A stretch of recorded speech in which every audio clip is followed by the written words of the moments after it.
यानंतर पुढची बातमी, महसूल खात्यातील भोंगळ कारभार उघड झालाय। मंत्री चंद्रशेखर बावनकुळे यांनी थेट विधान परिषदेमध्ये घोटाळ्यासंदर्भातली कबुली दिली आहे। महसूल विभागाच्या कलम 155 अंतर्गत अधिकाऱ्यांनी 1 ते 1.5 लाख शेतकऱ्यांना फसवल्याची कबुली दिली आहे। शुद्ध लेखनामध्ये बदल करण्याच्या नियमाखाली सातबारात बदल केल्याची बाब समोर आली। आतापर्यंतच्या इतिहासामध्ये महसूल खात्यात झालेला हा सगळ्यात मोठा घोटाळा असल्याचं देखील मंत्र्यांनी कबूल केलंय। सभागृह संपायच्या आत दोषींवर कारवाई करण्याचं आश्वासनही देण्यात आलंय।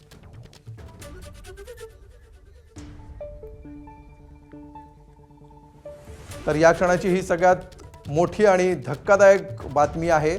अधिकाऱ्यांनी 1 ते 1.5 लाख शेतकऱ्यांना फसवलं अशी कबुली खुद्द मंत्र्यांनी दिलेली आहे। आणि या सगळ्या प्रकारामध्ये महसूल विभागाच्या कलम 155 अंतर्गत अधिकाऱ्यांनी 1 ते 1.5 लाख शेतकऱ्यांना फसवल्याचं समोर आलंय। मंत्री चंद्रशेखर बावनकुळे यांनी थेट विधान परिषदेमध्ये या घोटाळ्यासंदर्भातली कबुली दिलेली आहे आणि महसूल खात्यातला हा भोंगळ कारभार या निमित्ताने चव्हाट्यावर आलेला आहे।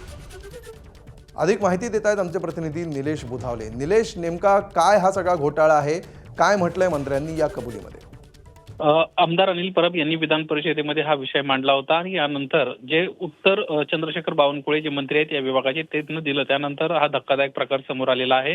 जुलै-ऑगस्ट 2025 दरम्यानचा हा सगळा प्रकार आहे। जमीन महसूल कायद्याअंतर्गत वेगवेगळी कलमं आहेत आणि त्या कलमांमुळे अधिकाऱ्यांना काही महत्त्वाचे अधिकार प्राप्त झालेले आहेत। यातीलच कलम 155 चा वापर करून प्रामुख्याने 7/12 उतार्यावरील लेखन दोष किंवा शुद्ध लेखनातल्या चुका दुरुस्त करण्यासाठी हा अशा प्रकारे घोटाळा केला जात असल्याचं स्वतः आज या सभागृहामध्ये अनिल चंद्रशेखर बावनकुळे यांना सांगितलेलं आहे। साधारणपणे शुद्ध लेखन आणि या सगळ्या बाबींचा जर विचार केला तर साधारणपणे 1.5 लाख शेतकऱ्यांची आतापर्यंत अशा पद्धतीनं कुठेतरी फसवणूक झालेली आहे असं देखील या उत्तराच्या निमित्तानं म्हटलेलं आहे। आणि अधिवेशन संपेपर्यंत या संपूर्ण प्रकरणी मी अधिकची माहिती घेतो आहे, अधिकारी कोण आहेत त्यांची देखील माहिती घेतो आहे आणि या सगळ्यांवर कारवाई केली जाईल अशा पद्धतीचं आश्वासन देखील आज चंद्रशेखर बावनकुळे यांनी सभागृहामध्ये दिलं आहे।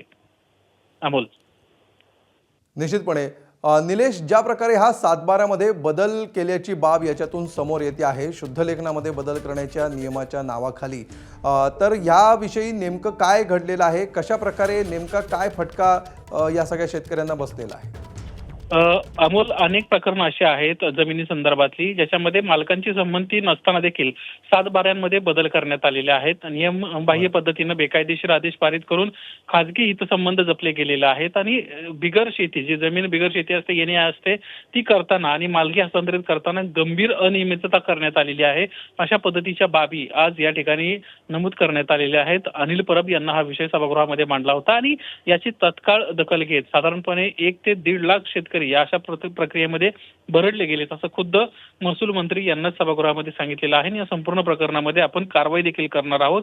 याच्यामध्ये तहसीलदारांपासून ते वरिष्ठ अधिकाऱ्यांपर्यंत कोण कोण याच्यामध्ये दोषी आहे याची माहिती घेतली जाईल आणि सभागृह संपेपर्यंत म्हणजेच अधिवेशनाचा कालावधी संपेपर्यंत या संपूर्ण प्रकरणामध्ये आपण कारवाई करू अशा पद्धतीची महत्त्वाची माहिती चंद्रशेखर बावनकुळे यांच्या वतीने देण्यात आलेली आहे। अमोल, निलेश, आणखी एक यातला महत्त्वाचा मुद्दा असा आहे की हा प्रश्न सभागृहामध्ये उपस्थित करण्यात आलेला आहे आणि त्यानंतर उत्तरामध्ये ही सगळी बाब समोर आलेली आहे। मात्र ह्याची व्याप्ती नेमकी काय आहे, कधीपासून हे सगळं होतंय, किती कालावधीसाठीचा हा सगळा मुद्दा समोर आलेला आहे, ते गेल्या काही वर्षातला आहे की त्यापूर्वीची जुनी प्रकरणं सुद्धा याच्यामध्ये समाविष्ट आहेत, याविषयी काय नेमके तपशील आत्ता समोर येत आहेत?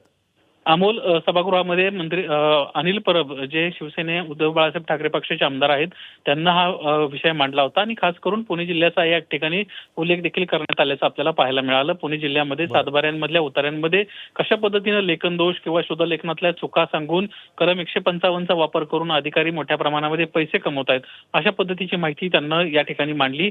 साधारणपणे जुलै-ऑगस्ट 2025 या दरम्यानचा हा सगळा प्रकार आहे असं त्यांचं म्हणणं होतं आणि या सगळ्या अधिकाऱ्यांच्या या केवळ एका कलमाच्या गैरवापरामुळे साधारणपणे 1 ते 1.5 लाख शेतकरी कशा पद्धतीने भरडला गेलेला आहे आणि कशा पद्धतीने त्यांच्याकडून पैसे उकळले गेलेले आहेत याची मालिकाच आज सभागृहामध्ये अनिल परब यांच्या वतीने वाचण्यात आली आणि त्यानंतर चंद्रशेखर बावनकुळे यांना देखील या प्रश्नाचं कौतुक करताना अशा पद्धतीचे गैरव्यवहार होत आहेत याच्याकडे आमचं तुम्ही लक्ष वेधलं यासाठी आभार देखील मानले आणि या संपूर्ण प्रकरणामध्ये महसूल खात्यानं गंभीररित्या दखल घेतलेली आहे आणि या संपूर्ण प्रकरणात लवकरात लवकर आपण कारवाई करू अशा पद्धतीची आश्वासनं देखील दिलेली आहेत। या प्रकरणामध्ये प्रामुख्याने जर आपण पाहायला गेलं तर छोट्या चुका असतात आणि त्या चुकांची किंमत जी आहे ही मात्र मोठी चुकवावी लागते. ही जाणीवपूर्वक काही ठिकाणी ह्या चुका केल्या गेलेल्या आहेत. अनेक वेळा जे मालकी असणारे म्हणजे येणे करताना शेतकऱ्यांना ज्यावेळेस येणे जमीन करायची असते त्यावेळेस अशा पद्धतीच्या ज्या चुका आहेत या अधिकारीच घडवून आणतात आणि त्याच दुरुस्तीसाठी तेच पैसे घेतात अशा पद्धतीचं त्यांचं म्हणणं होतं आणि त्यामुळेच या संपूर्ण प्रकरणाची व्याप्ती मोठी असून आपण या महाघोटाळा प्रकरणी लवकरच कारवाई करू अशा पद्धतीचं आश्वासन या ठिकाणी चंद्रशेखर बावनकुळे यांच्या वतीनं देण्यात आलेलं आहे. सभागृहामध्ये अजूनही ते होते, अनिल परब होते आणि त्यांच्या वतीनं हा विषय मांडल्यानंतर अशा पद्धतीचं एक महत्त्वाचं आश्वासन देखील चंद्रशेखर ठीक आहे, बावनकुळे नेमकं यांच्या काय वतीनं आता देण्यात आलं. कारवाई केली जाते आणि शेतकऱ्यांचं हे जे नुकसान होणार आहे ते होऊ नये यासाठी नेमकी सरकार काय पावलं उचलतं याकडे लक्ष असणं महत्त्वाचं आहे. धन्यवाद निलेश या सविस्तर माहितीबद्दल. परब साहेब मी आपल्याला मान्यच केलाय, असं म्हणत नाही, सोबत आहे मान्यच केलाय. तुम्हाला. मी सभागृह संपण्यापूर्वी या सभागृहात कारवाई घोषित करेल. मला थोडा 2-3 दिवस वेळ द्या, कुठेही लाकुणा कारवाईचा राहू नये.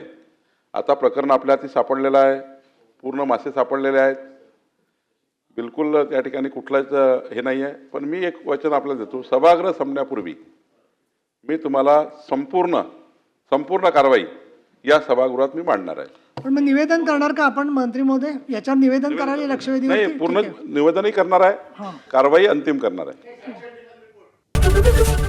एबीपी माझा, उघडा डोळे बघा नीट.